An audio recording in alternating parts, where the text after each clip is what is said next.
Di pesta ulang tahun pernikahan kami, suamiku berbisik dingin di depan semua orang, "Aku menyesal pernah menikahimu, beban." Aku hanya tersenyum tipis. Paginya, dia histeris saat ban menyita semuanya. Aset telah kujual. Aku hanya meninggalkan catatan, "Selamat menikmati hidup di jalanan." Sebelum ceritanya dimulai, silakan tulis di kolom komentar dari daerah mana saja teman-teman yang menonton cerita ini. Jangan lupa like dan subscribe agar channel ini bisa semakin berkembang dan bisa mempersembahkan cerita yang lebih menarik lagi. Hujan mengguyur Jakarta tanpa ampun malam itu. Di luar, jendela mobil yang berembun membiaskan cahaya lampu kota menjadi buram, seburam perasaanku saat ini.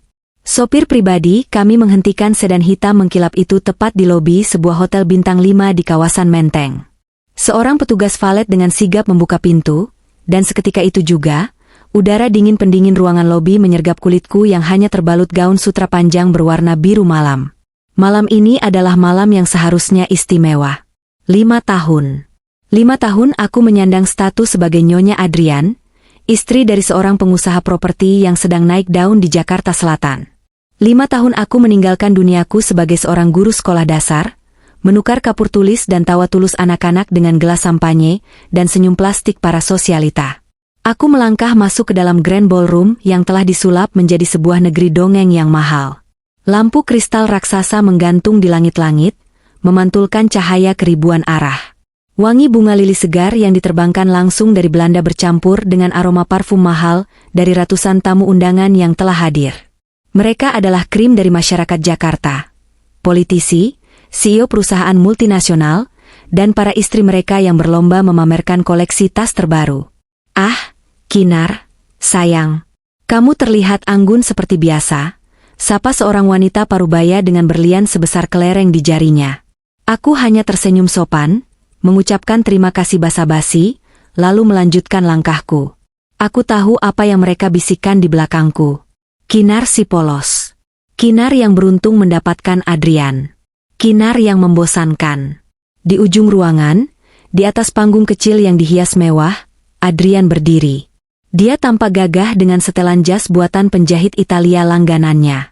Rambutnya ditata sempurna, dan senyum karismatiknya yang memikat investor terpampang jelas. Di samping panggung, sedikit tersembunyi namun cukup terlihat olehku, berdiri Siska, sekretaris pribadinya. Wanita itu mengenakan gaun merah menyala yang terlalu mencolok untuk seorang bawahan di acara bosnya. Tatapan Siska padaku malam itu terasa berbeda. Ada kilatan kemenangan yang tidak ku mengerti. Adrian melambaikan tangannya padaku, memintaku naik ke panggung. Sorot lampu menyorot kami berdua. Musik orkestra yang lembut meredup, digantikan oleh suara Adrian yang bergema melalui mikrofon. "Selamat malam semuanya. Terima kasih telah hadir di perayaan 5 tahun pernikahan saya dan Kinar." Adrian memulai dengan suara baritonnya yang khas. Tepuk tangan sopan terdengar. Dia menoleh padaku, menatap mataku dalam-dalam. Bagi orang lain, tatapan itu mungkin terlihat penuh cinta. Tapi aku, yang telah tidur di sampingnya selama 5 tahun, melihat kekosongan di sana. 5 tahun adalah waktu yang cukup lama untuk mengenal seseorang. Lanjutnya, suaranya tiba-tiba berubah datar, kehilangan kehangatan yang biasa ia pamerkan di depan publik. Waktu yang cukup untuk menyadari kesalahan. Hening. Senyum di wajah beberapa tamu mulai memudar, digantikan oleh kerutan bingung. Jantungku mulai berdetak lebih cepat, tapi aku tetap mempertahankan postur tegakku. Apa yang sedang dia lakukan? Apakah ini semacam lelucon buruk? Adrian menarik napas, lalu dengan ketenangan yang mengerikan, dia mengucapkan kalimat yang menghancurkan duniaku. "Jujur saja, di depan kalian semua, aku harus mengakui sesuatu. Aku menyesal pernah menikahimu, Kinar." Waktu seakan berhenti.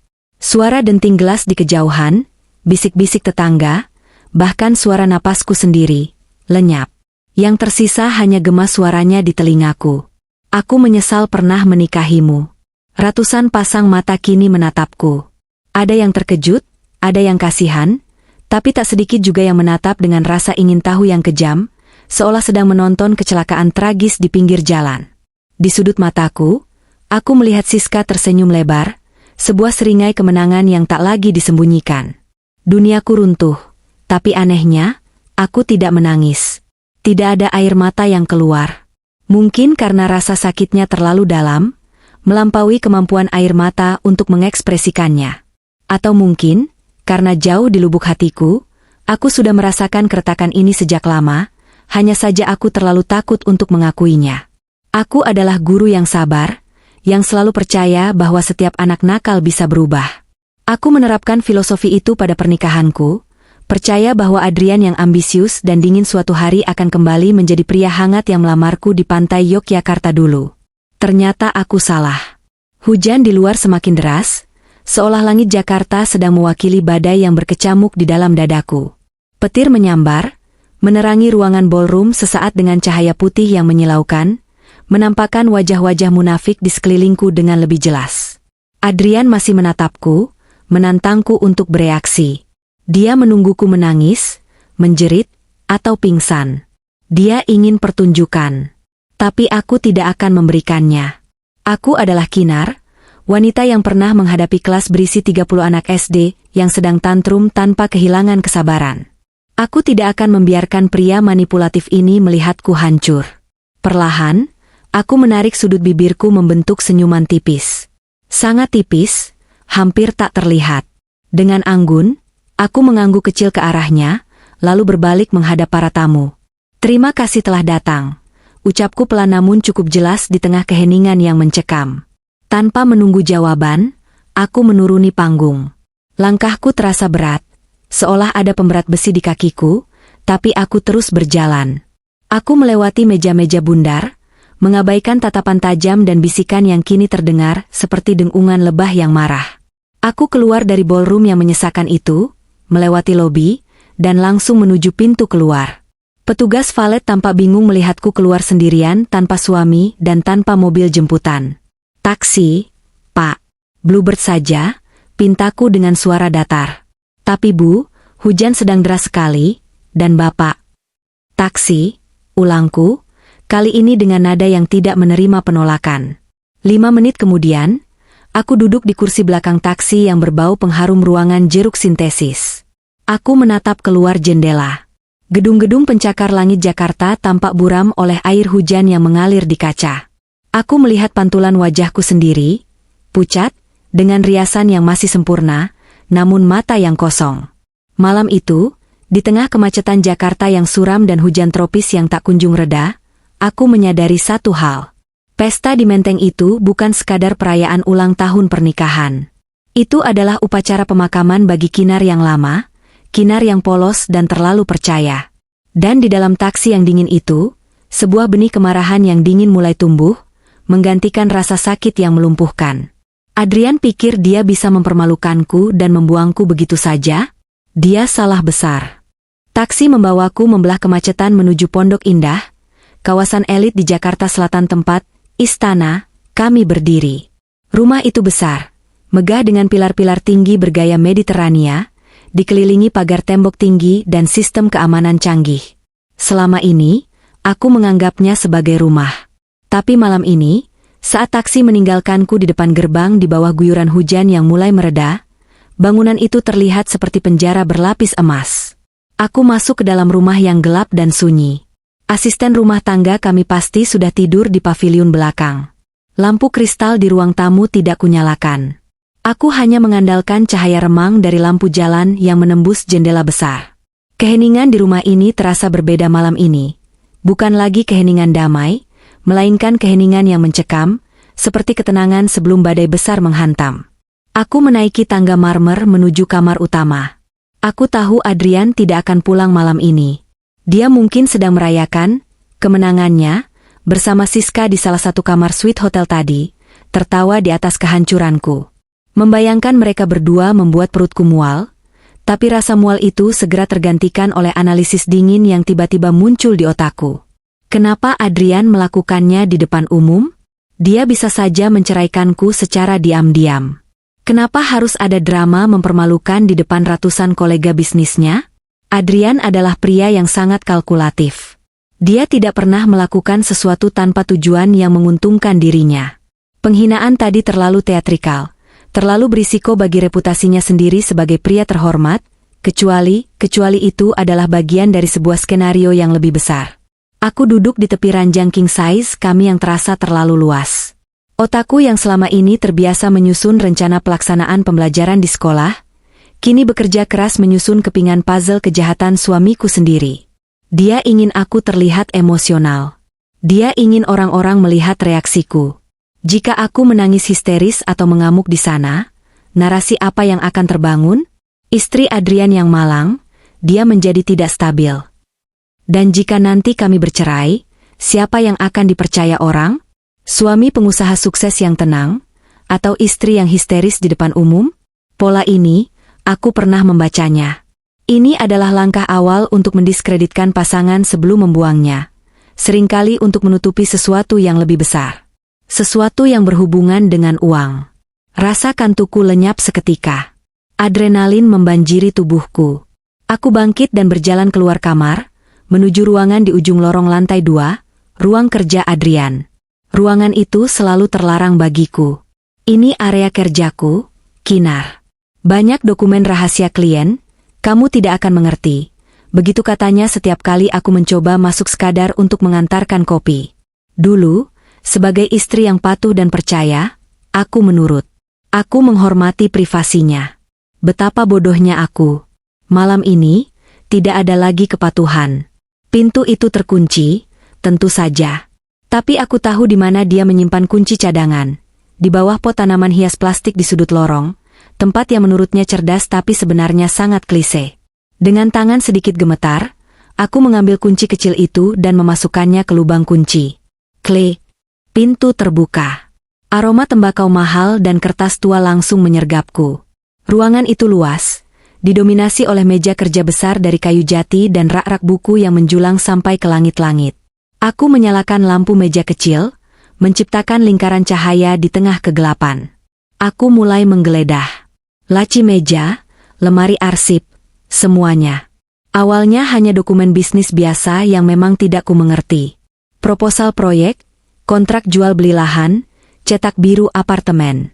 Tapi instingku mengatakan ada sesuatu yang disembunyikan di sini. Adrian bukan tipe orang yang menaruh rahasia terbesarnya di tempat yang mudah terlihat. Mataku tertumbuk pada sebuah brankas kecil yang tertanam di dinding di balik sebuah lukisan abstrak. Aku tidak tahu kodenya. Aku mencoba tanggal pernikahan kami. Gagal. Tanggal lahirnya. Gagal. Lalu, sebuah angka terlintas di kepalaku. Tanggal lahir Siska. Aku pernah melihatnya di kartu identitas karyawan yang tergeletak di meja Adrian dulu. Aku memasukkan 6 digit angka itu. Bip. Klek. Pintu brankas terbuka. Jantungku serasa berhenti berdetak. Di dalamnya, bukan tumpukan uang tunai atau perhiasan, melainkan tumpukan map berwarna merah. Aku mengambil map paling atas dan membukanya di bawah cahaya lampu meja. Itu adalah dokumen perjanjian kredit dengan sebuah bank swasta. Nilainya fantastis, 50 miliar rupiah. Dahiku berkerut. Untuk apa Adrian meminjam uang sebanyak ini? Bisnis propertinya sedang bagus. Mataku menelusuri halaman demi halaman hingga sampai di halaman terakhir, tempat tanda tangan pemohon dan penjamin.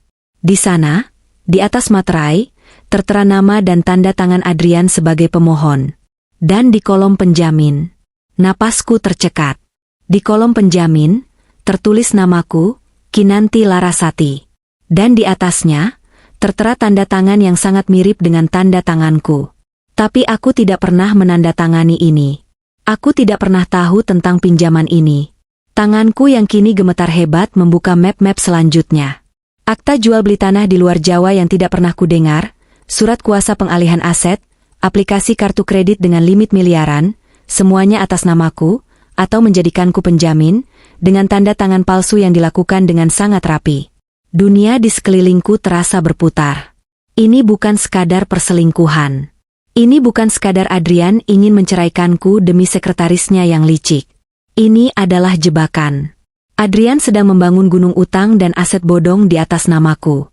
Jika bisnisnya runtuh, atau jika dia memutuskan untuk kabur dengan uang yang sebenarnya, akulah yang akan dikejar bank.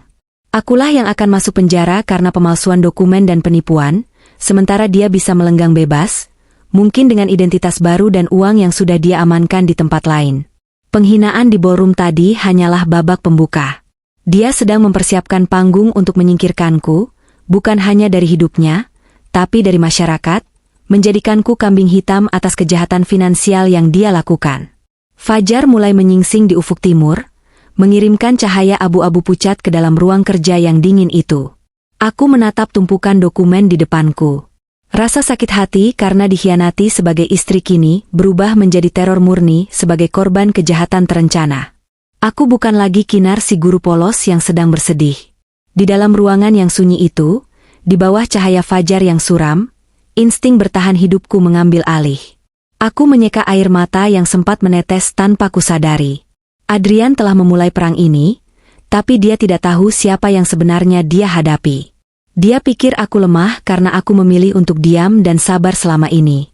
Dia lupa bahwa seorang guru adalah seseorang yang paling tahu kapan harus mendengarkan, kapan harus mengamati, dan kapan harus mengambil tindakan tegas untuk mendisiplinkan murid yang sudah keterlaluan. Aku mengambil ponselku. Jariku mencari satu nama di daftar kontak, Nadia.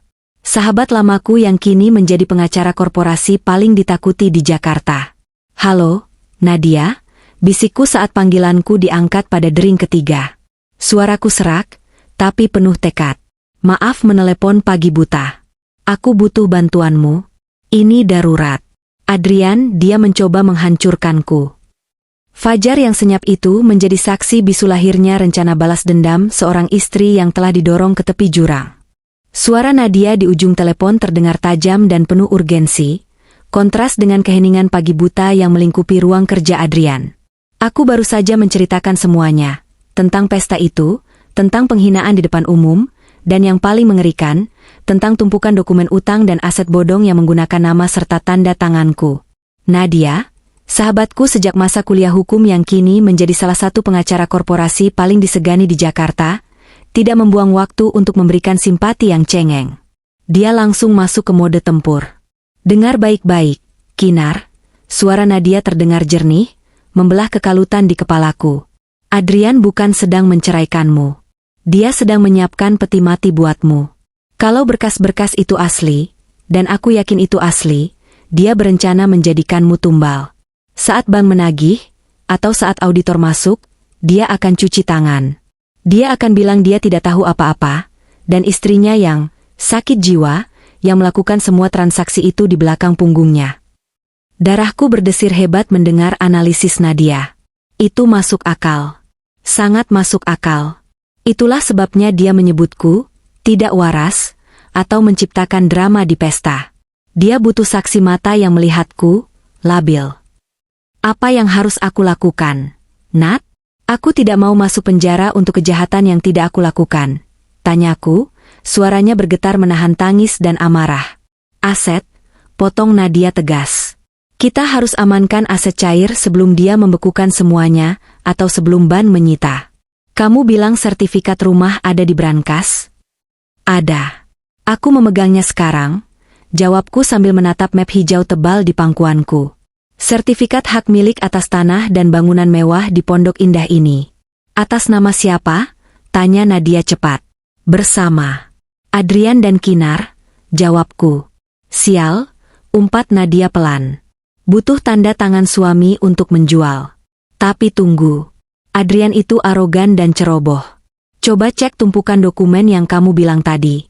Apakah ada surat kuasa? Biasanya penipu seperti dia akan menyiapkan surat kuasa kosong yang sudah ditandatangani untuk jaga-jaga jika dia butuh menjual aset cepat tanpa perlu izinmu. Dia mungkin sudah memalsukan tanda tanganmu di sana, tapi apakah dia sudah menandatangani bagiannya? Aku mengaduk-aduk tumpukan kertas di meja dengan panik. Tanganku memilah lembar demi lembar perjanjian kredit palsu, sampai aku menemukan satu lembar dokumen yang terselip di bagian paling bawah. Sebuah surat kuasa menjual. Di sana, di kolom pemberi kuasa, tertera tanda tangan Adrian yang asli di atas materai, dan kolom penerima kuasa masih kosong. Sepertinya dia menyiapkan ini agar dia bisa menyuruh orang lain menjual rumah ini sewaktu-waktu seolah-olah atas persetujuan kami berdua, atau mungkin dia berencana mengisi nama Siska di sana. Ada, Nat, ada surat kuasa menjual yang sudah dia tanda tangani di atas materai. Kolom penerima kuasanya kosong. Seruku, secercah harapan mulai muncul.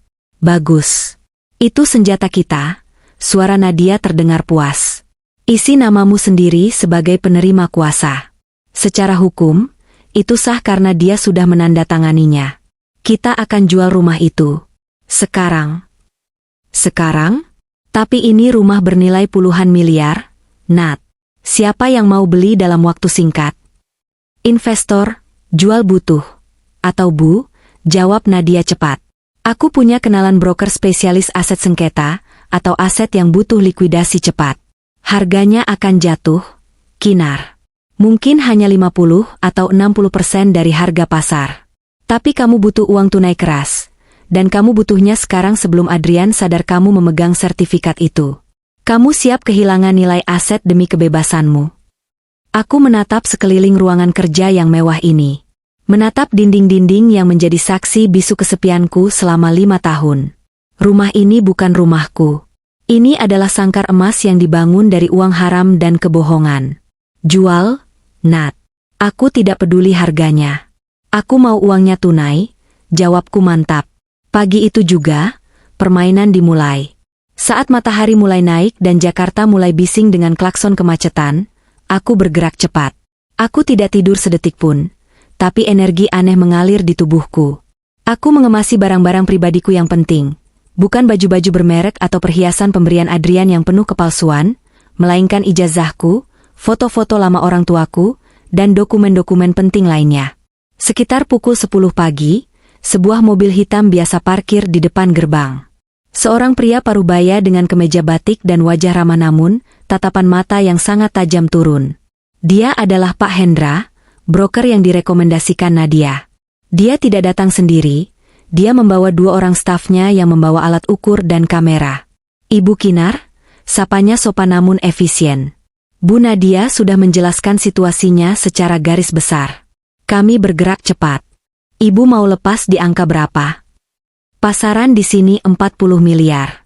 Saya lepas 25, asal cair dalam 3 hari, kataku tanpa basa-basi. Aku melihat alis Pak Hendra terangkat sedikit. Dia tahu ini adalah kesepakatan gila, rejeki nomplok baginya dan investornya. 22 miliar, cair lusa. Tunai keras. Pajak dan biaya notaris kami yang tanggung. Tawar Pak Hendra, kejam dan langsung pada intinya. 22 miliar. Jumlah yang sangat besar bagi orang biasa, tapi sangat murah untuk rumah seluas dan semewah ini di Pondok Indah. Adrian pasti akan gila jika tahu. Dan itulah tujuannya. Deal, jawabku singkat. Proses selanjutnya berjalan seperti dalam mode percepatan. Pak Hendra dan timnya memeriksa rumah dengan cepat. Mereka tidak peduli dengan desain interior atau marmer Italia. Mereka hanya peduli pada struktur bangunan dan legalitas surat. Aku menyerahkan sertifikat asli dan surat kuasa yang sudah kuisi. Siang harinya, seorang notaris rekanan Nadia datang ke rumah. Kami melakukan penandatanganan akta jual beli, AJB, di meja makan tempat biasa aku sarapan sendirian. Semua terasa surrealis. Tanganku menandatangani pelepasan hak atas rumah yang seharusnya menjadi tempat kami menua bersama. Tapi tidak ada rasa sedih. Yang ada hanya rasa lega yang perlahan menjalar, seolah beban berat sedang diangkat dari pundakku. Selama 3 hari proses itu, Adrian tidak pulang. Pesan singkat dari Siska yang sengaja dikirimkan ke ponselku, mungkin untuk memanas-manasiku, mengatakan bahwa Adrian sedang perjalanan bisnis mendadak ke Bali. Aku tahu itu bohong. Mereka mungkin sedang berpesta di salah satu villa privat di Seminyak, merayakan rencana perceraianku. Biarkan saja. Semakin lama dia pergi, semakin mulus rencanaku. Aku menghabiskan waktu dengan membersihkan jejakku. Aku memastikan tidak ada barang pribadiku yang tertinggal. Aku juga perlahan memindahkan barang-barang berharga yang mudah dibawa, seperti jam tangan koleksi Adrian yang tersimpan di laci lain, ke dalam tas yang akan kubawa. Bukan untuk mencuri, tapi sebagai jaminan tambahan. Pada hari ketiga, sore hari, notifikasi masuk ke ponselku. Dana sebesar 22 miliar rupiah masuk ke rekening penampungan yang sudah disiapkan Nadia. Rekening baru atas namaku di bank yang berbeda dari yang biasa digunakan Adrian. Bank yang tidak memiliki koneksi dengan bisnisnya. Aku menatap deretan angka 0 di layar ponselku dengan tangan gemetar. Ini bukan uang. Ini adalah amunisi. Ini adalah tiket kebebasanku. Uang sudah masuk. Kinar, pesan Nadia masuk. Sekarang tahap kedua. Kamu harus segera keluar dari sana sebelum pembeli datang untuk menguasai fisik rumah. Tapi sebelum itu, pastikan bukti kejahatan Adrian sudah kamu pegang erat-erat. Aku berdiri di tengah ruang tamu yang luas dan kosong. Pak Hendra bilang investornya akan mengirim orang untuk mengganti kunci besok pagi. Aku punya waktu 1 malam terakhir di sini. 1 malam untuk mengucapkan selamat tinggal pada kenaifan masa laluku. Namun, sebelum aku benar-benar pergi, aku harus memastikan Adrian tidak hanya kehilangan rumah, tapi juga kehilangan masa depannya. Sama seperti dia mencoba merenggut masa depanku. Aku teringat dokumen-dokumen di brankas itu. Itu baru sebagian kecil. Aku butuh lebih banyak bukti untuk memastikan dia membusuk di penjara. Malam itu, aku tidak langsung pergi. Aku menunggu. Aku tahu detektif swasta sewaan Nadia akan datang membawa laporan lengkap tentang aktivitas Adrian. Langkah catur pertamaku, menjual raja alias rumah ini, sudah berhasil. Sekarang saatnya memakan pion-pion lainnya. Adrian mungkin pemain catur yang handal dalam bisnis, tapi dia lupa bahwa dalam catur, ratu adalah bidak yang paling leluasa bergerak. Dan ratu yang marah baru saja memulai serangannya. Hujan kembali turun membasahi Jakarta malam itu, seolah alam semesta ingin menyamarkan jejak-jejak pelarianku.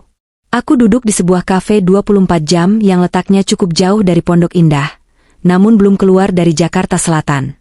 Topi lebar dan kacamata hitam menutupi sebagian wajahku, meskipun di dalam ruangan. Aku menunggu seseorang. Pria itu datang 15 menit kemudian. Namanya Pak Tio, mantan reserse kepolisian yang kini bekerja sebagai detektif swasta. Penampilannya biasa saja, seperti bapak-bapak pensiunan yang suka menghabiskan waktu memancing, tapi aku tahu reputasinya. Nadia bilang dia yang terbaik untuk urusan gali-menggali bangkai. Pak Tio duduk di hadapanku tanpa banyak basa-basi, memesan kopi hitam, lalu meletakkan sebuah amplop coklat tebal di atas meja. Ibu Kinar, suaranya berat dan serak. Suami ibu bukan hanya nakal soal wanita. Dia bermain api dengan bensin di kedua tangannya. Jantungku berdegup kencang. Aku membuka amplop itu perlahan. Foto-foto berjatuhan. Foto Adrian dan Siska, tentu saja. Ada foto mereka masuk ke hotel, makan malam romantis, dan berbelanja barang mewah. Tapi itu bukan yang membuatku mual. Yang membuatku mual adalah foto-foto pertemuan Adrian dengan beberapa pejabat daerah dan orang-orang asing yang tampak mencurigakan di tempat-tempat tersembunyi. Apa ini, Pak? Tanyaku sambil menunjuk sebuah foto di mana Adrian sedang menyerahkan sebuah koper kecil kepada seorang pria berseragam dinas. Itu suap, Bu, jawab Pak Tio datar. Untuk pemenangan tender proyek pembangunan pasar modern di luar Jawa. Proyeknya fiktif. Uangnya cair dari APBD, tapi pasarnya tidak pernah dibangun. Dan tebak, uang hasil korupsi itu diputar kemana? Aku menahan napas, sudah menduga jawabannya tapi takut mendengarnya. Ke rekening perusahaan cangkang. Ada 3 perusahaan cangkang, Shell Company, yang aktif menerima aliran dana ini. PT Sinar Abadi, CV, Karya Mandiri, dan PT Nusa Indah. Pak Tio menyodorkan lembaran dokumen printout rekening koran. Mataku membelalak melihat nama-nama yang tertera di akta pendirian perusahaan-perusahaan itu. Direktur Utama, Kinanti Larasati. Komisaris, Kinanti Larasati. Pemilik saham mayoritas, Kinanti Larasati. Ya Tuhan. Desisku. Tanganku menutup mulut, menahan rasa ingin muntah yang tiba-tiba menyeruak. Aku tidak pernah membuat perusahaan ini. Aku tidak tahu apa-apa. Saya tahu, Bu. Tanda tangannya palsu, meski sangat mirip. Tapi secara hukum di atas kertas, Ibu adalah pemilik perusahaan-perusahaan penampung uang korupsi ini. Adrian hanya tercatat sebagai konsultan, atau tidak ada namanya sama sekali. Jelas Pak Tio. Matanya menatapku dengan simpati yang tulus. Rencananya sangat rapi. Saat KPK atau kejaksaan mengendus aliran dana ini, jejaknya akan berhenti di Ibu. Adrian akan berlagak sebagai suami yang syok mengetahui istrinya terlibat pencucian uang. Aku meremas lembaran kertas itu hingga kusut. Kejahatan ini jauh lebih besar dari sekadar utang ban yang kutemukan di berangkas. Ini kasus tindak pidana korupsi dan pencucian uang. Ancamannya belasan tahun penjara. Adrian benar-benar berniat mengorbankanku demi kekayaan dan kebebasannya bersama Siska. Dia tidak hanya ingin menceraikanku, dia ingin memusnahkanku. Ada lagi, Bu, tambah Pak Tio, mengeluarkan sebuah dokumen medis dari bagian paling bawah amplop. Saya menemukan ini di laci apartemen Siska. Ya, saya berhasil menyusup ke sana saat mereka pergi. Itu adalah surat rujukan psikiater. Atas namaku. Di dalamnya tertulis diagnosa awal, skizofrenia paranoid dan tendensi delusional. Tanggalnya seminggu yang lalu. Dia sudah menyuap dokter untuk membuat rekam medis palsu ini, kata Pak Tio. Ini kartu asnya. Jika ibu mencoba melapor ke polisi dan mengatakan bahwa tanda tangan di perusahaan itu palsu, Adrian akan mengeluarkan surat ini.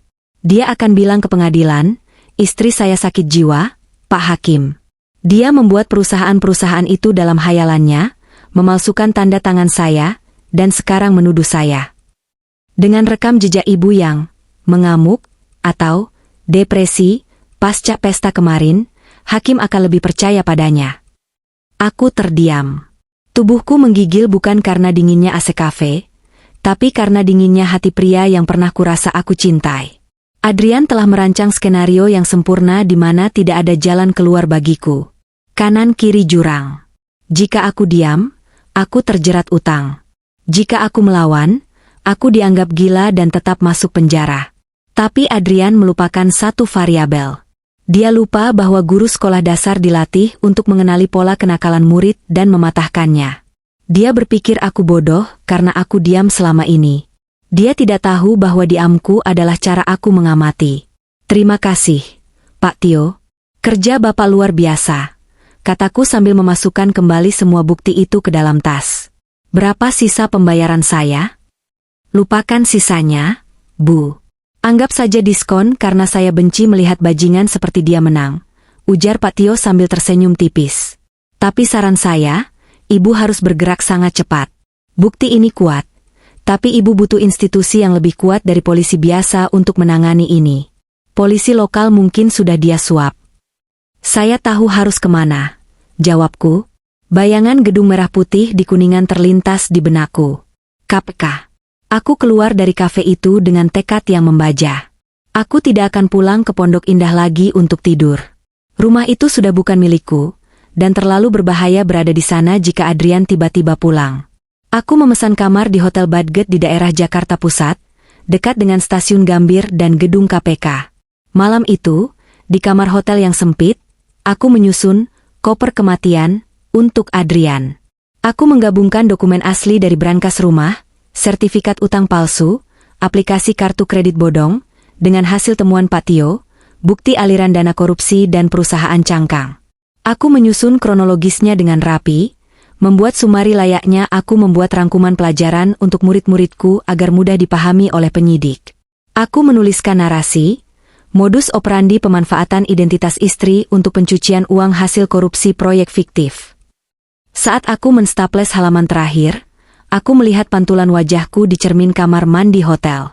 Lingkaran hitam di bawah mataku terlihat jelas, wajahku tirus. Tapi mataku menyala. Tidak ada lagi kinar yang lemah lembut. Tidak ada lagi istri penurut. Malam ini, aku menggali bangkai pernikahan kami, dan besok pagi, aku akan melemparkan bangkai itu tepat ke wajah Adrian. Ponselku bergetar. Sebuah notifikasi dari aplikasi mobile banking muncul lagi. Sisa pembayaran penjualan mobil mewah Adrian, yang BPKB-nya juga kutemukan dan atas namaku, baru saja masuk. Aku menjualnya ke showroom mobil bekas sore tadi dengan harga miring. Aku tersenyum miris.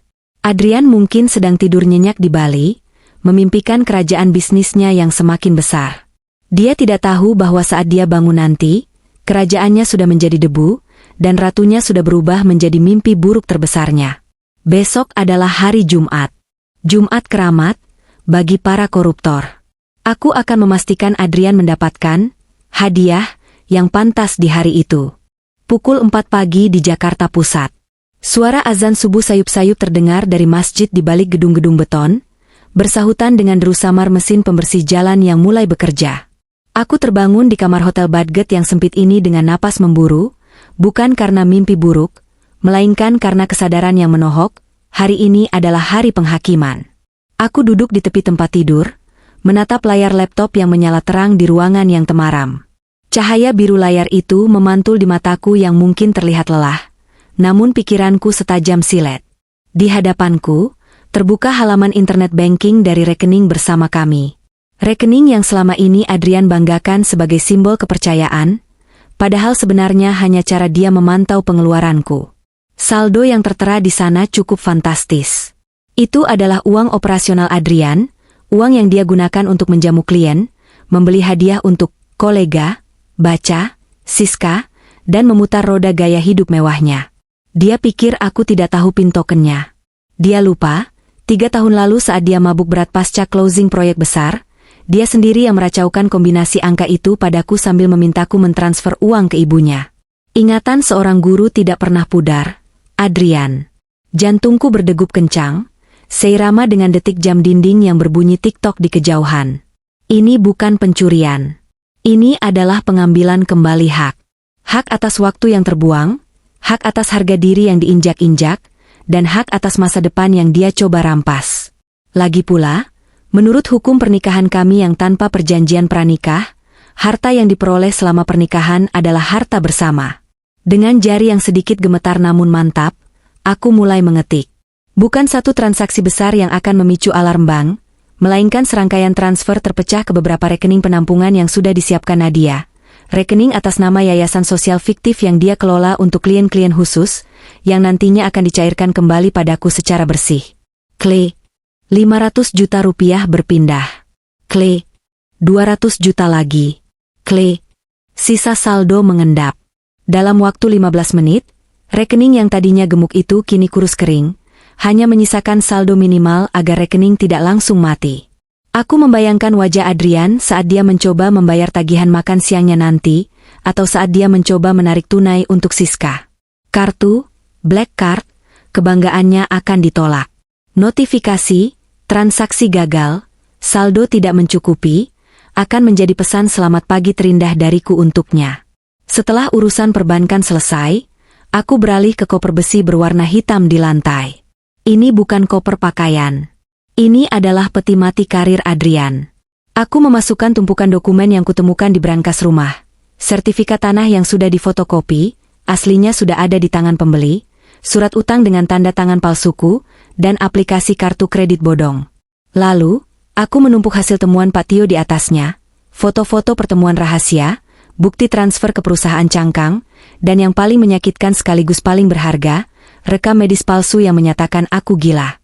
Setiap lembar kertas yang kumasukkan terasa seperti melepaskan satu beban berat dari pundakku. Kertas-kertas ini adalah bukti betapa jahatnya manusia yang pernah tidur di sampingku. Aku mengelus permukaan koper itu dingin. Besi dingin ini akan menjadi pelindungku. Aku mandi dengan cepat, membersihkan sisa-sisa keraguan yang mungkin masih menempel. Aku mengenakan pakaian yang sederhana namun rapi, kemeja putih polos, celana bahan hitam, dan sepatu datar. Tidak ada perhiasan, tidak ada riasan tebal. Aku ingin terlihat seperti diriku sendiri, kinar yang sederhana, kinar yang nyata, bukan boneka pajangan Adrian. Saat aku mengemasi barang-barang pribadiku ke dalam tas punggung, hanya beberapa pasang baju dan perlengkapan mandi, aku melihat keluar jendela. Matahari mulai terbit, menyinari ibu kota yang kejam ini dengan cahaya emas. Serangan fajar sudah berhasil kulakukan. Uang sudah aman, bukti sudah siap. Ponselku bergetar hebat. Itu Adrian. Layar ponsel menampilkan nama, suamiku, dengan foto profil kami berdua yang tersenyum palsu. Ini pasti karena notifikasi SMS banking yang masuk ke ponselnya memberitahukan penarikan dana massal. Aku membiarkannya bergetar. 1 kali, 2 kali, 5 kali. Lalu pesan WhatsApp mulai membanjir. Kinar, apa yang kamu lakukan? Kenapa saldo rekening kosong? Angkat teleponku, wanita gila. Jangan main-main denganku, Kinar. Kamu di mana? Aku membaca pesan-pesan itu dengan senyum miring. Kepanikan. Itulah yang ingin kulihat. Dulu, pesan dengan nada tinggi darinya akan membuatku menangis dan meminta maaf meski aku tidak salah. Sekarang, pesan-pesan ini hanya menjadi bahan bakar keberanianku. Aku mematikan ponsel, mencabut kartu SIM-nya, dan mematahkannya menjadi 2 bagian. Kepingan plastik kecil itu jatuh ke tempat sampah. Selesai. Kinar yang bisa dihubungi dan diteror oleh Adrian sudah mati. Aku keluar dari kamar hotel, menyeret koper besi itu bersamaku. Resepsionis hotel yang mengantuk menatapku sekilas saat aku menyerahkan kunci kamar. Mau check out, Bu? Tanyanya malas. Ya. Dan jika ada pria yang datang mencari wanita dengan ciri-ciri seperti saya, katakan saya sudah pergi ke bandara. Jawabku berbohong. Biarkan dia mengejar bayangan di Bandara Soekarno-Hatta, sementara aku bergerak ke arah yang berlawanan. Aku memesan taksi online. Tujuanku bukan stasiun kereta api, belum saatnya. Tujuanku adalah sebuah gedung megah dengan desain merah putih di kawasan Kuningan. Gedung yang ditakuti oleh para koruptor, gedung tempat keadilan yang sesungguhnya diharapkan masih ada. Di dalam taksi, aku memeluk tas tanganku erat-erat. Di dalamnya ada buku tabungan baru dengan saldo puluhan miliar hasil penjualan rumah dan mobil, serta sisa transfer tadi pagi. Secara finansial, aku sudah merdeka. Tapi kemerdekaan sejati belum tercapai selama Adrian masih berkeliaran bebas dengan skenario jahatnya. Jalanan Jakarta pagi itu padat merayap. Orang-orang bergegas menuju kantor, mencari nafkah demi keluarga. Aku menatap mereka dengan perasaan asing. Kemarin aku adalah bagian dari kaum elit yang duduk nyaman di kursi belakang mobil mewah, tidak peduli dengan perjuangan orang-orang di motor bebek yang menyalip di sela kemacetan. Hari ini, aku merasa lebih dekat dengan mereka. Aku sedang berjuang untuk hidupku sendiri. Pak, tolong agak cepat ya, pintaku pada sopir. Siap, Bu. Tapi Kuningan macet parah jam segini, jawabnya sambil melirik lewat spion. Ibu kerja di sana? Di gedung KPK itu? Saya ada urusan penting, Pak. Sangat penting, jawabku singkat. Sopir itu mengangguk dan tidak bertanya lagi. Mungkin merasakan ketegangan yang memancar dari tubuhku. Gedung merah putih semakin dekat. Jantungku kembali berpacu. Apa yang akan terjadi di sana? Apakah mereka akan mempercayaiku? Atau apakah Adrian punya koneksi di sana juga? Keraguan sempat menyelinap, tapi bayangan senyum licik Siska dan tatapan dingin Adrian di pesta itu kembali menguatkanku. Tidak ada jalan kembali. Mundur berarti hancur. Maju berarti perang. Aku menarik napas panjang, mengisi paru-paruku dengan keberanian. Serangan fajar telah melumpuhkan logistik musuh. Sekarang saatnya serangan utama untuk menghancurkan benteng pertahanannya. Taksi berhenti tepat di depan lobi gedung Komisi Pemberantasan Korupsi. Gedung itu menjulang tinggi, kokoh, dan mengintimidasi. Lambang Garuda Pancasila besar terpampang di sana, seolah menatap tajam ke arah siapa saja yang datang. Aku membayar taksi dan melangkah turun. Angin pagi menerbangkan ujung rambutku. Koper besi di tangan kananku terasa berat, tapi beban di hatiku jauh lebih berat. Aku berjalan menuju pos keamanan. Petugas berseragam lengkap menyambutku dengan tatapan menyelidik. Wajar saja, tidak banyak ibu rumah tangga yang datang sendirian ke sini sambil menyeret koper besi di pagi buta. Selamat pagi, Bu. Ada yang bisa dibantu? Ada janji dengan siapa? Tanya petugas itu sopan namun tegas. Selamat pagi, Pak. Suaraku terdengar tenang, mengejutkan diriku sendiri. Saya tidak punya janji. Tapi saya ingin melaporkan tindak pidana korupsi besar yang melibatkan pejabat daerah dan pencucian uang. Saya membawa bukti lengkap. Dan saya juga ingin meminta perlindungan sebagai whistleblower. Kata whistleblower memiliki efek magis. Sikap petugas itu langsung berubah. Dia berbicara melalui radio panggilnya, lalu mengarahkanku ke sebuah ruangan tunggu khusus, bukan lobi umum. Silakan tunggu sebentar, Bu. Tim pengaduan masyarakat akan segera menemui Ibu, ujarnya. 15 menit terasa seperti 15 tahun. Aku duduk di kursi dingin itu, meremas jemariku. Bagaimana jika buktinya kurang? Bagaimana jika mereka menertawakanku? Pintu ruangan terbuka. 2 orang pria dan 1 wanita masuk. Mereka mengenakan pakaian batik rapi, dengan kartu identitas tergantung di leher. "Selamat pagi, Ibu," sapa pria yang terlihat paling senior. Wajahnya tegas namun kebapakan. "Kinar. Kinanti Larasati," jawabku. "Saya Arif, penyidik muda. Ini rekan saya, Budi dan Sinta. Ibu bilang punya informasi terkait korupsi."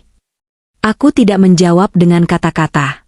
Aku mengangkat koper besi itu ke atas meja, memutar kuncinya, dan membukanya lebar-lebar. Tumpukan dokumen, foto, dan flash disk terhampar di sana. "Ini bukan sekadar informasi, Pak," mulaku, suaraku mulai menemukan ritme yang kuat. "Ini adalah peta kejahatan suami saya, Adrian, dan jaringannya." Pak Arif mengambil satu dokumen, bukti aliran dana ke perusahaan cangkang atas namaku.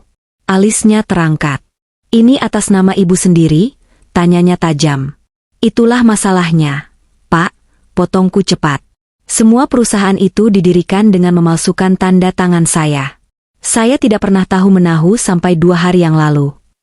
Aku mengambil dokumen rekam medis palsu dari tumpukan itu, dan menyodorkannya paling dulu. "Ini strategi yang sudah kupikirkan matang-matang.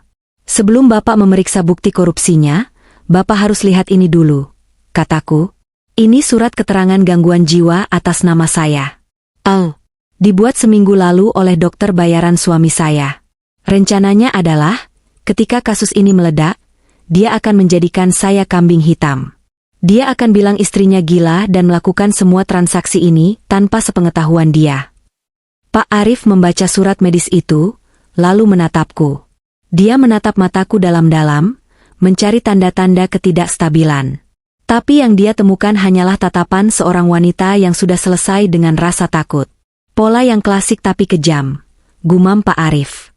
Dia menyerahkan surat itu pada Sinta. "Verifikasi dokter ini segera." "Lalu ini," lanjutku, mengeluarkan buku besar, rekonstruksi keuanganku. "Ini daftar aliran dana dari proyek fiktif pasar tradisional di Jawa Tengah. Uang masuk dari APBD, diputar ke rekening PT Sinar Abadi, perusahaan cangkang atas nama saya, lalu ditarik tunai dan disetor ke rekening pribadi Siska, sekretaris suami saya, sebelum akhirnya dibelikan aset properti atas nama pihak ketiga." Ruangan itu hening. Hanya suara kertas yang dibalik yang terdengar. Ketiga penyidik itu kini terlihat sangat serius. Mereka mulai melihat pola yang kugambarkan. Ini bukan sekadar sengketa rumah tangga. Ini adalah skema pencucian uang yang sistematis dan melibatkan uang negara dalam jumlah puluhan miliar. Bapak bisa cek tanggal dan jam transaksinya. Pada saat transaksi-transaksi besar itu terjadi, saya sedang mengajar di sekolah, atau sedang berada di rumah sakit merawat mertua saya. Saya punya bukti alibi fisik untuk setiap tanggal penandatanganan dokumen fiktif ini. Jelasku lagi. Aku mengeluarkan buku agenda mengajarku yang lama sebagai bukti pendukung. Pak Arif mengangguk perlahan, kekaguman samar terlihat di wajahnya. Ibu menyusun ini dengan sangat rapi, seperti seorang auditor. "Saya mantan guru, Pak. Saya terbiasa memeriksa pekerjaan rumah dan mencari siapa yang menyontek," jawabku dingin. "Bu Kinar," suara Pak Arif berubah menjadi lebih formal. "Bukti awal ini sangat kuat. Kami bisa menindaklanjuti ini dengan segera, terutama karena ada indikasi upaya penghilangan jejak dan pengkambing hitaman. Tapi ini berisiko. Jika kami bergerak, suami ibu akan tahu." "Saya tidak peduli dia tahu. Saya ingin dia ditangkap," tegasku. "Tapi saya minta satu hal. Saya minta perlindungan hukum. Saya tidak mau dituntut balik atas perusahaan-perusahaan yang tidak pernah saya buat itu. Kami akan memproses status ibu sebagai justice kolaborator dan pelapor. Selama ibu kooperatif dan terbukti tidak menikmati hasil kejahatan tersebut secara sadar, hukum akan berpihak pada ibu," jawab Pak Arif. "Lakukan sekarang, Pak," desakku. Dia sedang di Bali atau mungkin dalam perjalanan pulang.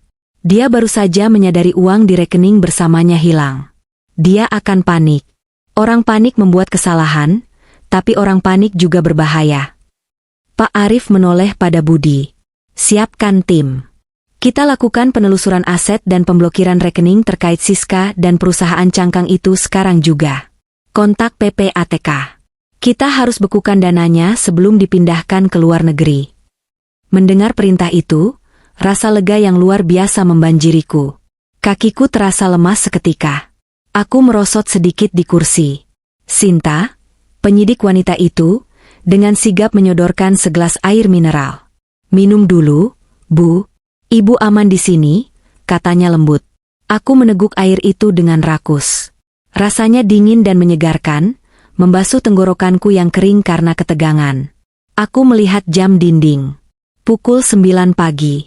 Adrian mungkin sedang berteriak-teriak di telepon dengan manajer banknya saat ini.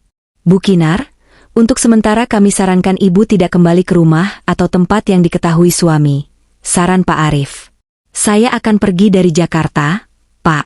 Hari ini juga. Ke tempat yang dia tidak tahu. Jawabku. Bagus. Tetap aktifkan satu nomor yang bisa kami hubungi. Kami akan butuh keterangan tambahan. Tapi untuk penindakan, bukti ini sudah lebih dari cukup untuk memulai penyidikan. Sprindik, kata Pak Arif sambil menepuk tumpukan dokumen itu. Aku berdiri, merasa jauh lebih ringan meskipun koper besi itu sudah berpindah tangan. Aku telah menyerahkan bom itu kepada ahlinya. Sekarang tinggal menunggu waktu ledakannya. Terima kasih, Pak. Tolong tegakkan keadilan. Bukan hanya untuk negara, tapi untuk seorang istri yang dikhianati, pintaku lirih sebelum berbalik pergi. Keluar dari gedung KPK, matahari Jakarta terasa lebih cerah. Langit biru seolah menyambutku. Aku tidak lagi merasa kecil di bawah bayang-bayang gedung pencakar langit. Aku merasa raksasa. Aku menghentikan taksi lagi. Ke stasiun Gambir. Pak, ucapku dengan senyum mengembang. Kereta menuju Yogyakarta berangkat 1 jam lagi. Tiket eksekutif sudah di tangan. Aku akan meninggalkan kota yang penuh luka ini. Aku akan meninggalkan Adrian dengan kekacauan yang dia buat sendiri. Biarlah dia menghadapi KPK, menghadapi bank, dan menghadapi kebangkrutan sekaligus. Saat taksi melaju meninggalkan Kuningan, aku membayangkan wajah Adrian saat tim penyidik nanti mengetuk pintu kantornya, atau mungkin menangkapnya di restoran mahal seperti rencanaku. Itu bukan urusanku lagi. Urusanku sekarang adalah menemukan kembali Kinar yang hilang. Kinar yang suka mengajar, Kinar yang sederhana, Kinar yang merdeka. Yogyakarta, aku pulang. Kereta Argo Lawu meluncur membelah dataran Jawa Barat, meninggalkan hiruk-pikuk Jakarta yang kian samar di kejauhan. Aku duduk di kursi eksekutif dekat jendela, menatap sawah-sawah yang berlarian mundur, namun pikiranku masih tertinggal di gedung merah putih. Jam di pergelangan tanganku menunjukkan pukul 1 siang. Seharusnya, saat ini Adrian sedang berada di puncak dunianya. Berdasarkan jadwal yang kubaca di agenda pribadinya, agenda yang dulu selalu kusiapkan setiap pagi, siang ini dia mengadakan jamuan makan siang eksklusif dengan investor asing dari Singapura di sebuah restoran fine dining di kawasan SCBD. Itu adalah momen krusial baginya. Momen penandatanganan, letter of intent, untuk proyek pembangunan resor mewah yang dananya, aku tahu sekarang, berasal dari pencucian uang haram itu. Ponsel baruku, sebuah gawai murah yang kubeli di stasiun sebelum berangkat, bergetar di pangkuan. Bukan panggilan telepon, melainkan notifikasi dari portal berita online yang sudah kuatur agar memberikan peringatan untuk kata kunci tertentu, KPK, OTT, dan korupsi. Jantungku serasa berhenti sesaat. Sebuah judul berita utama, headline, muncul dengan warna merah menyala. Breaking news, KPK lakukan operasi tangkap tangan, OTT, di kawasan elit SCBD, diduga melibatkan pengusaha properti dan pejabat daerah. Tanganku gemetar saat menekan tautan itu. Halaman berita belum memuat nama lengkap, hanya inisial. Pengusaha berinisial AP. Adrian Pramana. Tak lama kemudian, sebuah pesan masuk dari Nadia. Pesan itu singkat, hanya berisi sebuah tautan live streaming berita televisi nasional. Tonton sekarang, Kinar. Ini panggung yang kamu siapkan. Aku memasang earphone, menaikkan volume, dan memutar video itu. Layar ponselku yang kecil seketika menjadi jendela yang menampilkan kehancuran suamiku. Kamera wartawan yang bergoyang-goyang merekam suasana di depan sebuah restoran mewah bergaya Eropa. Garis polisi berwarna kuning hitam baru saja ditarik. Orang-orang berkerumun. Tak lama kemudian, Pintu kaca restoran terbuka. Hatiku mencelos, bukan karena sedih, tapi karena gelombang kepuasan yang dingin dan asing. Di sana, dikawal oleh 4 orang petugas KPK yang mengenakan rompi krem, Adrian berjalan keluar. Dia masih mengenakan setelan jas abu-abu mahal yang kupilihkan 2 bulan lalu. Namun, wajah yang biasanya angkuh dan penuh kendali itu kini pucat pasi, seputih kertas. Matanya nanar, menyapu kerumunan wartawan dengan tatapan tidak percaya, seolah dia berharap ini semua hanya mimpi buruk dan dia akan terbangun di kasur empuknya di Pondok Indah sebentar lagi. Cahaya lampu kilat kamera wartawan menghujaninya tanpa ampun. Persis seperti sorot lampu di ballroom saat dia mempermalukanku. Bedanya, kali ini dia bukan pemeran utama yang memegang kendali. Dia adalah pesakitan. Dia mencoba menutupi wajahnya dengan tangan, sebuah gestur pengecut yang sangat kontras dengan keberaniannya saat menghinaku di depan ratusan tamu undangan. Narator berita berbicara dengan tempo cepat. Pemirsa, baru saja kita saksikan, terduga tersangka kasus suap dan pencucian uang, AP, dibawa keluar oleh tim penyidik KPK. Penangkapan ini dilakukan di tengah jamuan makan siang bisnis. Turut diamankan juga seorang wanita berinisial S yang diduga merupakan rekan dekat tersangka. Kamera bergeser sedikit ke belakang. Di sana, Siska berjalan menunduk dalam. Gaun kerjanya yang ketat dan modis kini tampak kusut. Dia tidak menutupi wajahnya dengan tangan, melainkan menangis histeris. Saya tidak tahu apa-apa. Saya cuma karyawan. Adrian yang suruh semua. Teriaknya parau, suaranya tertangkap jelas oleh mikrofon wartawan yang disodorkan secara agresif. Aku tersenyum miris melihat layar ponsel. Lihatlah, Adrian.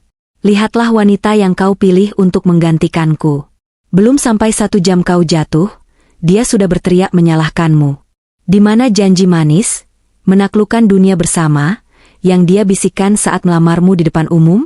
Cinta yang dibangun di atas fondasi keserakahan akan runtuh saat emasnya hilang, menyisakan debu pengkhianatan. Di dalam video itu, Adrian tampak didorong masuk ke dalam mobil tahanan. Sebelum pintu mobil tertutup, untuk sepersekian detik, dia menoleh ke arah kamera. Tatapannya kosong, hampa, namun ada ketakutan purba di sana. Ketakutan akan masa depan yang gelap. Saat itu juga, aku tahu dia sedang memikirkan banyak hal. Rekeningnya yang kosong, rumahnya yang sudah berpindah tangan, dan istrinya yang dia anggap bodoh ternyata telah menghilang. Tiba-tiba, tayangan itu berganti ke studio berita.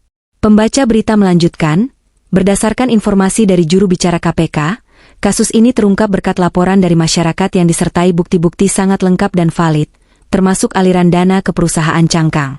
Saat ini tim penyidik juga sedang melakukan penggeledahan di kantor dan kediaman tersangka di Pondok Indah. Aku mematikan layar ponsel.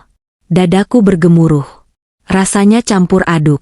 Ada rasa lega yang luar biasa karena aku selamat dari jebakannya. Ada rasa bangga karena strategiku berhasil. Tapi di sudut hati yang paling dalam, ada duka yang menyelinap. Aku tidak menangisi Adrian yang ditangkap. Aku menangisi 5 tahun hidupku yang kuhabiskan mempercayai monster itu. Aku menangisi Kinar yang dulu, yang tulus mencintai pria yang ternyata hanya melihatnya sebagai aset atau tumbal. Kereta terus melaju, membawa tubuhku menjauh, sementara jiwaku perlahan mulai menyusun kembali puing-puing keberanian. Di luar jendela, pemandangan mulai berubah menjadi perbukitan hijau dan hamparan sawah Jawa Tengah. Langit mulai senja, menaburkan warna jingga dan ungu di cakrawala. Tiba-tiba, ponselku bergetar lagi.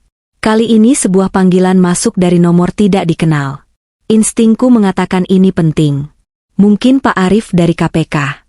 Halo, sapaku hati-hati. Bu Kinar? Ini Tio. Suara berat detektif swasta itu terdengar. Pak Tio, Anda nonton berita? Tanyaku. Nonton, Bu. Spektakuler, jawabnya dengan nada puas.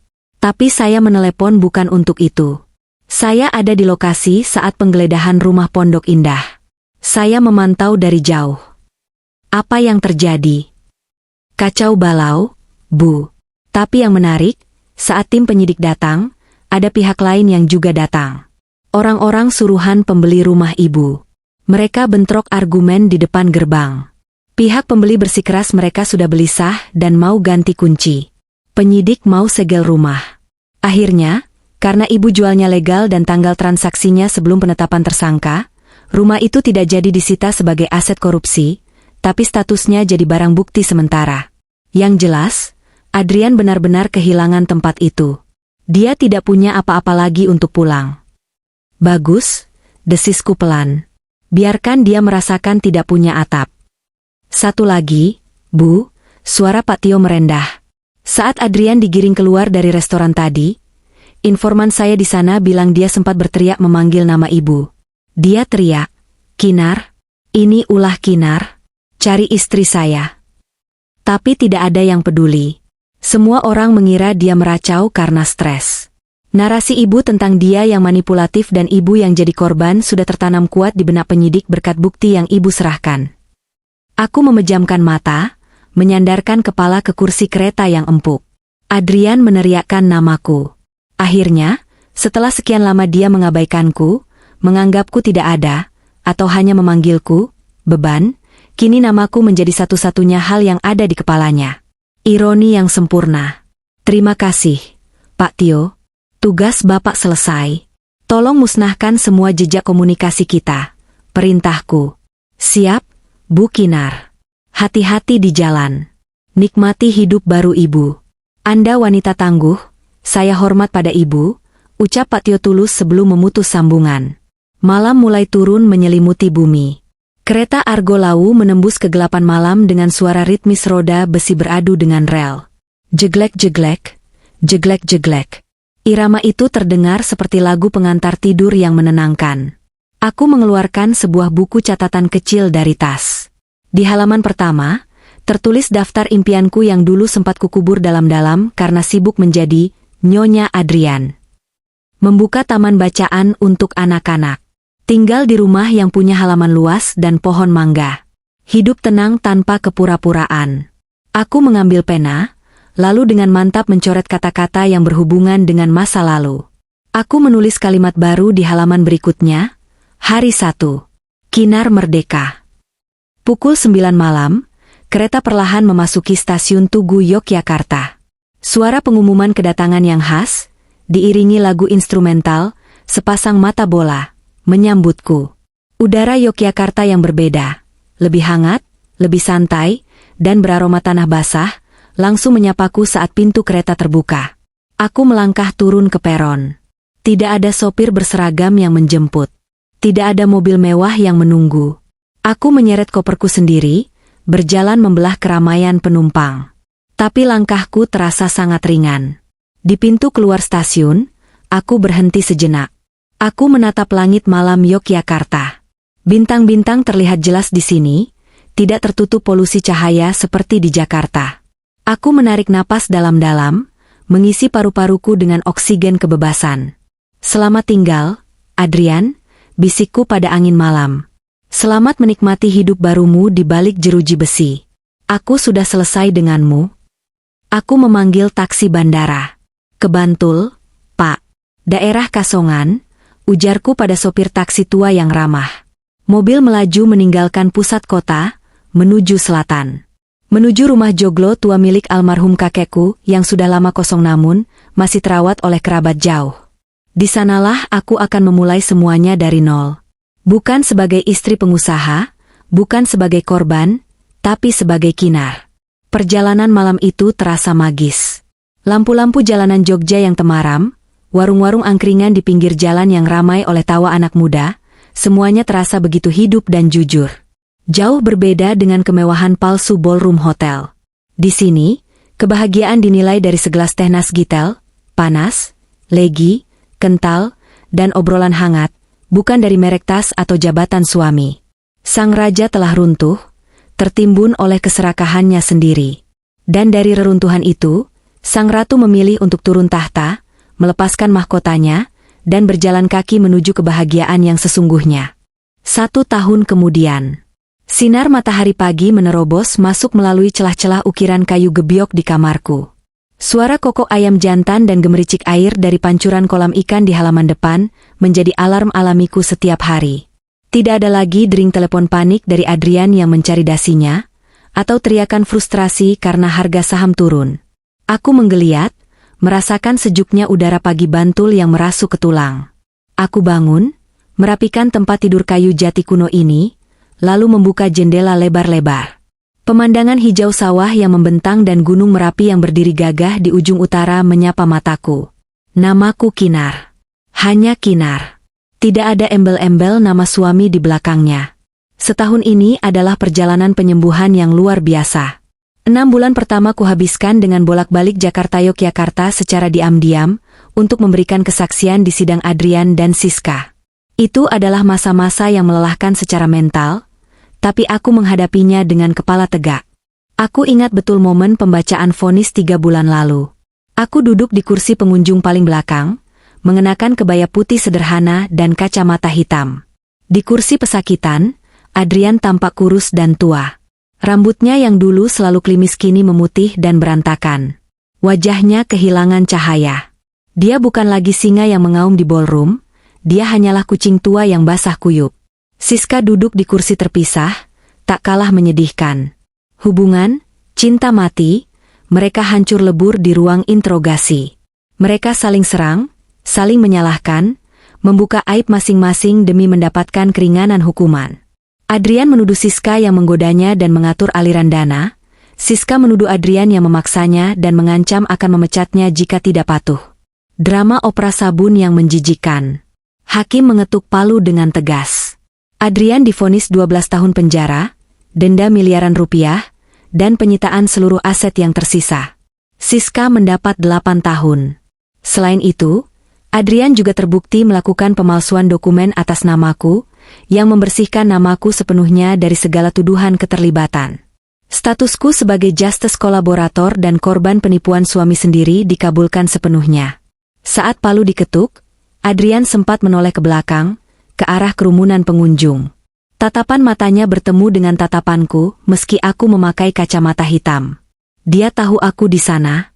Mulutnya bergerak, membentuk kata, maaf. Aku tidak merasakan kepuasan dendam yang meledak-ledak. Yang kurasakan hanya rasa kasihan yang mendalam. Kasihan pada kesia-siaan hidupnya. Aku tidak membalas tatapannya. Aku berdiri, berbalik, dan berjalan keluar dari ruang sidang tanpa menoleh lagi. Hari itu, aku menutup buku masa lalu itu selamanya. Lamunanku buyar oleh suara riuh rendah dari pendopo depan rumah. Ibu Kinar. Ibu Kinar. Lihat, aku bawa belalang. Aku tersenyum, menyambar kerudung instan dan berjalan keluar menuju pendopo. Rumah joglo warisan kakek ini telah kurenovasi sedikit. Bagian pendopo yang luas kini kusulap menjadi Sanggar Bintang Kinar, sebuah tempat belajar gratis untuk anak-anak desa di sekitar Kasongan. Di sana, sudah ada sekitar 15 anak usia SD yang duduk melingkar di atas tikar pandan. Mereka adalah anak-anak pengrajin gerabah dan petani yang membutuhkan bimbingan belajar tambahan. Wah, mana belalangnya? Budi? Tanyaku antusias, mendekati bocah laki-laki bergigi ompong yang memegang toples plastik. Ini, Bu, besar sekali. Nanti kita gambar ini ya, Bu, pintanya dengan mata berbinar. Boleh. Hari ini kita belajar biologi sambil menggambar, ya, jawabku. Aku kembali ke duniaku. Dunia kapur tulis, buku cerita, dan imajinasi anak-anak yang tak terbatas. Uang hasil penjualan, harta gonogini, yang kuamankan sebagian besar kudepositokan untuk masa tua, dan sebagian lagi kugunakan untuk membiayai sanggar ini, serta memberikan beasiswa kecil bagi anak-anak yang kurang mampu. Aku hidup sederhana, sangat sederhana jika dibandingkan dengan kehidupanku di Pondok Indah, tapi hatiku penuh. Siang harinya, setelah anak-anak pulang, Nadia datang berkunjung. Sahabatku yang luar biasa itu, kini sering mampir ke Jogja jika sedang ada sidang di Jawa Tengah. Dia memarkir mobilnya di halaman, keluar dengan setelan jas pengacaranya yang necis, kontras dengan ayam-ayam kampungku yang berkeliaran. Bu Guru Kinar, serunya sambil merentangkan tangan. Kami berpelukan di teras pendopo. Kamu terlihat bersinar, Kinar, kata Nadia sambil menatap wajahku. Beda banget sama Kinar yang datang ke kantorku setahun lalu dengan mata bengkak. Kamu juga terlihat makin kaya, Bu pengacara, godaku. Ayo masuk, aku masak mangut lele kesukaanmu.